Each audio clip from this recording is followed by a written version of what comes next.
बिस्मिल्लाहिर्रहमानिर्रहीम। आज का क्वेश्चन जो हमारे सामने है वो है जी, is the product of two sub groups is again a sub group. Normally हमने इसके ऊपर शायद कभी गौर ना किया हो, लेकिन फॉर एग्ज़ाम्पल अगर जी हमारे पास एक ग्रुप है और इसके दो सब ग्रुप्स हैं, एक सब ग्रुप H है और एक सब ग्रुप K है। जब हम इन दोनों को मल्टीप्लाई करते हैं तो आंसर में जो एक नया सेट बनता है, क्या वो भी जी के अंदर एक सब ग्रुप की हैसियत रखता है? तो इसका जवाब है कि नहीं। नॉर्मली मे बी येस और मे बी नॉट, मतलब ज़रूरी नहीं है, कंपल्सरी नहीं है कि product of two sub groups is again a sub group in ji. Normally इस सेट की शेप कैसी होगी, यह हम इससे पहले के लेक्चर में कॉम्प्लेक्सेस में देख चुके हैं कि जब हम एच और के को मल्टीप्लाई करेंगे तो जो आपके पास जो आंसर आएगा उस सेट के एलिमेंट्स इस शेप के होंगे, यानी कि एच और के एलिमेंट्स को हम करस्पॉन्डिंगली एच के एलिमेंट को पहले रख के और के बाद में रख के उन्हें मल्टीप्लाई करेंगे। एच का ताल्लुक एच से है एंड के का ताल्लुक जो है वो के से है। अच्छा जी, तो इसमें ये शेप होगी इस सेट के एलिमेंट्स की। अब ये जो है आपके पास ज़रूरी नहीं कि एच के ग्रुप हो, तो इसको शो करने के लिए इसकी एक एग्ज़ाम्पल का सपोर्ट लेते हैं। एक एग्ज़ाम्पल के ज़रिए इसको शो करते हैं कि किस तरह से दो सब ग्रुप्स का प्रोडक्ट ज़रूरी नहीं कि सब ग्रुप हो। ये देखिए जो आपके सामने एग्जांपल है S3 की सिमेट्रिक ग्रुप ऑफ डिग्री 3। हम सब जानते हैं कि इसका ऑर्डर 6 होता है। इसकी रिप्रेजेंटेशन जो है सेट की इस तरह से होती है और इसके अंदर जो एलिमेंट्स होते हैं वो फिर ये बनते हैं। ये 6 एलिमेंट्स इसके अंदर होते हैं। आप इसके सब ग्रुप, दो हमने सब ग्रुप्स निकाले हैं, एक H निकाला है और एक हमने K निकाला है। दोनों का ऑर्डर जो है वो आपके पास 2 है और साथ ही साथ आप इसे साइक्लिक सब ग्रुप भी कह सकते हैं। इसके दूसरे तरह से इस तरह भी लिख सकते हैं कि ये एक साइक्लिक सब ग्रुप है जो कि B से जनरेट हो रहा है और बी का ऑर्डर हम जैसे कि ऊपर से हमें नज़र आ रहा है कि बी का ऑर्डर जो है वो 2 है। और इसी तरह से के बारे में भी हम यही कह सकते हैं कि भी एक साइक्लिक ग्रुप है जो कि ए बी से जनरेट हो रहा है, सच दैट ए बी का ऑर्डर भी यहाँ पे आपके पास 2 है। अब ये दोनों सब ग्रुप्स हैं आपके पास S3 के अंदर, इन दोनों का ऑर्डर जो है वो 2 है, लेकिन जब आप इन्हें मल्टीप्लाई करेंगे, एच और के को आपस में मल्टीप्लाई करते हैं तो देखते हैं हमारे पास क्या आता है। ये देखिए जी, एच और के को हमने मल्टीप्लाई किया, पहला एलिमेंट 1, दूसरा ए बी, तीसरा आपके पास बी बना। अब बी को मल्टीप्लाई करेंगे, बी को 1 के साथ किया और फिर बी को ए बी के साथ किया, बी ए बी चौथा एलिमेंट। अब बेसिकली जब आप दो सब ग्रुप्स को मल्टीप्लाई करते हैं तो जो भी आंसर आपके पास आना चाहिए that should also contain in S3। Definitely वो S3 के अंदर है, लेकिन बज़ाहिर 1 ए बी और बी ये तीन एलिमेंट्स, तो आपको 1 मीन्स यहाँ पे 1 का मतलब यहाँ आइडेंटिटी है, यानी कि अगर आप इस ई को यहाँ पे 1 कह दें तो आपको 1 ए बी और बी ये तीन एलिमेंट्स तो यहाँ पे नज़र आ रहे हैं ऊपर ग्रुप के अंदर, लेकिन आपको बी ए बी कहीं यहाँ पे नज़र नहीं आ रहा। तो इसको थोड़ा सा सिंप्लीफाई कर लेते हैं, बी ए बी की ओरिजिनल शेप देख लेते हैं कि ओरिजिनल शेप क्या है। ये देखिए जी, यहाँ पे हमारे पास एक इन्फॉर्मेशन जो ओरिजिनल ग्रुप में है वो ए बी एक ऐसा एलिमेंट है जिसका ऑर्डर 2 है। इसी क्वालिटी को या इस बात को इस्तेमाल करते हुए हम बी ए बी की का आंसर फाइंड आउट करते हैं। ये देखें जी, अगर हम यहाँ से स्टार्ट करें कि जैसे दिया हुआ ए बी का ऑर्डर जो है वो आपके पास 2 है, this can be written a b into a b is equals to e. Next step में आपने बी ए बी को इकट्ठा कर लिया और ए को सेपरेट कर लिया और उससे अगले स्टेप में ए को राइट हैंड साइड पे शिफ्ट कर दिया, ए इन्वर्स हो गया।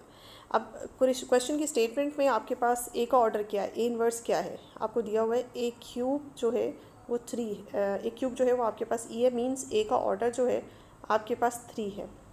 अगर आप यहाँ से ए इन्वर्स की वैल्यू निकालना चाहें इस इक्वेशन से, तो आप दोनों तरफ ए इन्वर्स को मल्टीप्लाई करें तो लेफ्ट हैंड साइड पे ए स्क्वायर बच जाता है और राइट हैंड साइड पे ए इन्वर्स आ जाएगा। तो इसका मतलब क्या हुआ, ए का इन्वर्स जो है वो ए स्क्वायर है। अब नेक्स्ट स्टेप में हमने ए इन्वर्स की जगह ए स्क्वायर लिख लिया। इसका मतलब क्या हुआ कि बी ए बी बराबर है ए इन्वर्स के, means b a b is equals to a square. तो ये एलिमेंट जो आपको बज़ाहिर यहाँ पे कुछ डिफरेंट नज़र आ रहा है, जो आपको ओरिजिनल S3 के अंदर नज़र नहीं आ रहा था, बी ए बी, तो बी ए बी की जगह मैं ए स्क्वायर भी लिख सकती हूँ। ठीक है, तो मेरे पास अब जो एलिमेंट्स आए हैं 1 ए बी बी और ए स्क्वायर, तो ये आपको 1 ए बी बी और ए स्क्वायर ये एलिमेंट्स आपको S3 के अंदर ही नज़र आएंगे। बेसिकली शेप थोड़ी सी डिफरेंट सी है जो बज़ाहिर आपको नज़र नहीं आ रही है, लेकिन उसको सिंप्लीफाई करने का तरीका भी मैंने आपको बता दिया। अब ये जो आपके पास एच के आया है, अगर आप इस एच के को चेक करें तो क्या ये एच के भी एक ग्रुप है? इसको चूँकि ये फाइनाइट सेट है, इसके अंदर सिर्फ 4 एलिमेंट्स हैं, आप इसको कैलिस टेबल इसका बना लें। जो मेन तरीका ये है कि इस फाइनाइट सेट का कैलिस टेबल बड़े आराम से बन जाता है। कैलिस टेबल बना के देखें और आप यहाँ से देख सकते हैं कि फिर हम देखेंगे उससे कि क्या ये कैलिस टेबल सही बन रहा है हमारा। अगर उसमें थोड़ी सी गड़बड़ होती है तो फिर हम देखते हैं कि कौन से एलिमेंट्स जो हैं वो प्रॉब्लम कर रहे हैं और कौन सा लॉ हमारा फेल हो रहा है। इसमें बज़ाहिर अगर मैं आपको एक छोटी सी मिसाल दूँ, क्योंकि कोई भी सेट ग्रुप आपके पास तब होता है जब वो कुलैयर लॉ सेटिस्फाई करे। अब अगर मैं इसमें एक आपको अगर तो आपकी पैसी प्रैक्टिस है और आप इस ट्रिक से काम करना चाहते हैं तो कर लें, अदरवाइज़ आपका जो मेन तरीका है वो आपका कैलिस टेबल का है। अगर इसमें ये जो एलिमेंट है एज के अंदर ए स्क्वायर, अगर आप इस ए स्क्वायर को लें तो देखें ए स्क्वायर को अगर आप ए स्क्वायर से मल्टीप्लाई करते हैं आपके पास आंसर में A4 आता है। A4 को अगर आप सेपरेट करें A3 और A में तो A3 तो वैसे ही आपके पास आइडेंटिटी बन जाता है और आंसर में आपके पास A आता है। देखिए अगर हम ये क्लेम करते हैं कि एज के एक ग्रुप है तो ग्रुप में कुलैयर लॉ होल्ड करता है और कुलैयर लॉ के अकॉर्डिंग किसी भी एलिमेंट को अगर आप उसी से मल्टीप्लाई कराएं तो कुलैयर लॉ के अकॉर्डिंग जो भी आंसर आए वो एज के में मौजूद होना चाहिए।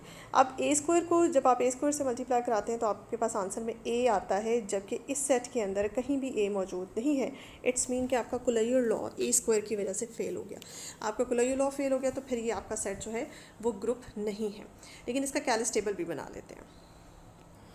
देखिए जी कैलिस टेबल मैंने आपके सामने बना के रखा है और ये जो कैलिस टेबल मैंने बनाया अंडर मल्टीप्लिकेशन बनाया और यहाँ ऑपरेशन लिख देते हैं कि मल्टीप्लिकेशन का है। ये देखिए 1 से जब आप इन सारे एलिमेंट्स को मल्टीप्लाई करते हैं तो आंसर में आपके पास क्योंकि मैं आपको यहाँ पे मेन सेट लिख दूँ, वो हमारे पास मेन सेट है जी 1 B A B और हमारे पास है जी A स्क्वायर।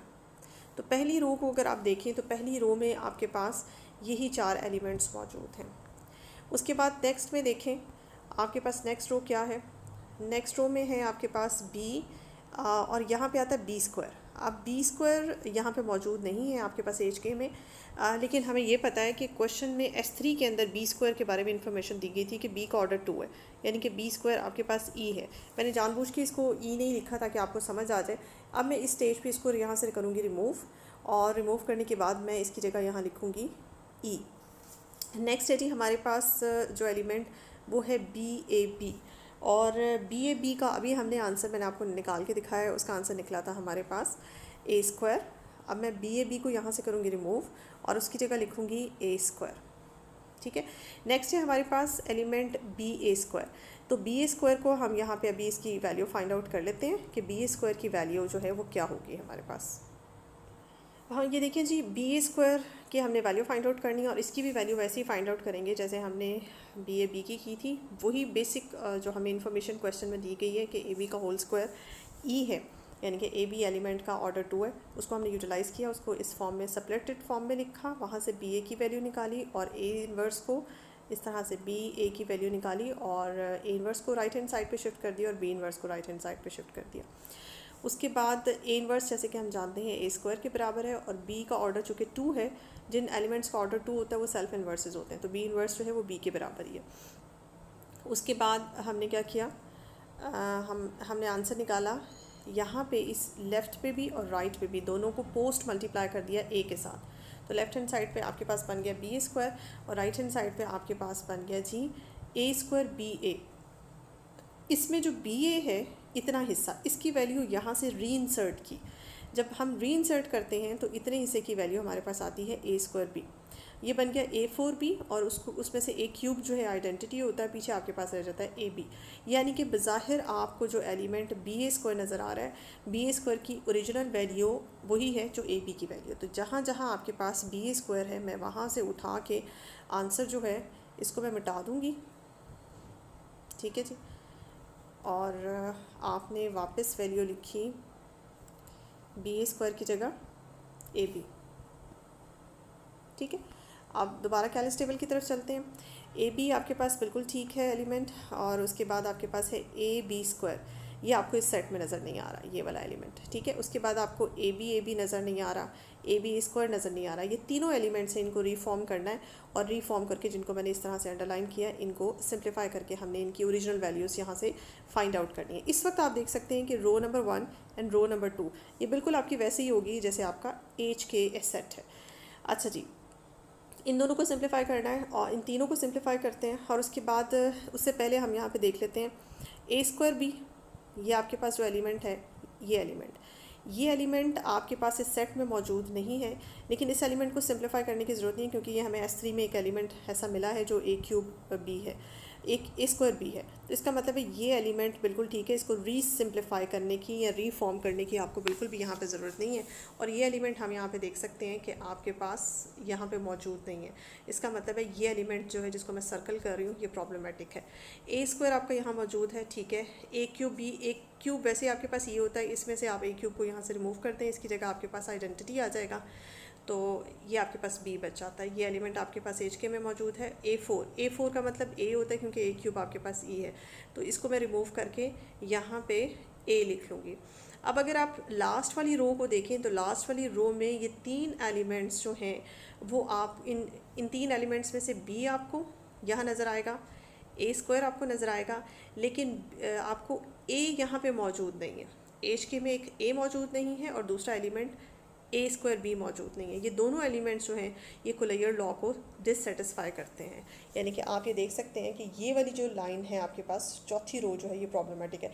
इसके बाद अगर आप इनको भी सिंप्लीफाई करना चाहते हैं, आप बेशक इनको भी सिंप्लीफाई कर लें, लेकिन यहीं से मेरी चौथी रो ही मुझे ये बता रही है कि आपका जो कुलैयर, ये जो कैलस टेबल है, वो डिस्टर्ब्ड कैलस टेबल है, ठीक है। तो इससे हम कह सकते हैं कि हमारे पास, यानी कि जब हम मल्टीप्लाई करते हैं, आप यहाँ से देख लें कि जब हम ए स्क्वायर को बी से मल्टीप्लाई करते हैं, तो आपके पास जो आंसर आता है वो ए स्क्वायर बी आता है। तो ये जो कुलैयर आप करते हैं इन दो एलिमेंट्स का, ये कुलैयर जो है वो सेटिस्फाई नहीं होता, क्योंकि इनके प्रोडक्ट से एलिमेंट प्रोडक्ट से जो आंसर आता है वो आपके पास यहाँ पे मौजूद नहीं है। इसके बाद दूसरा जो डिससेटिस्फाई होता है, वो जब आप ए स्क्वायर की, मैंने पहले भी करा दिया था, ए स्क्वायर को ए स्क्वायर से मल्टीप्लाई करते हैं, तो आपके पास ए आता है आंसर में। ये भी बताता है कि ए यहाँ पे सेट में एच के में मौजूद नहीं है।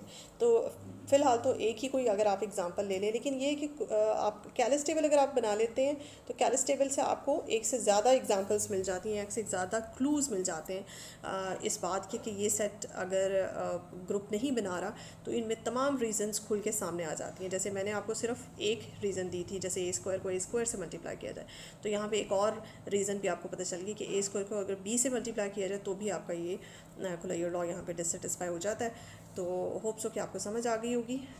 स्मॉल सेट्स के लिए आप कुलैयर ये कैलस टेबल बना ले, तो आपके लिए ज़्यादा आसानी होगी।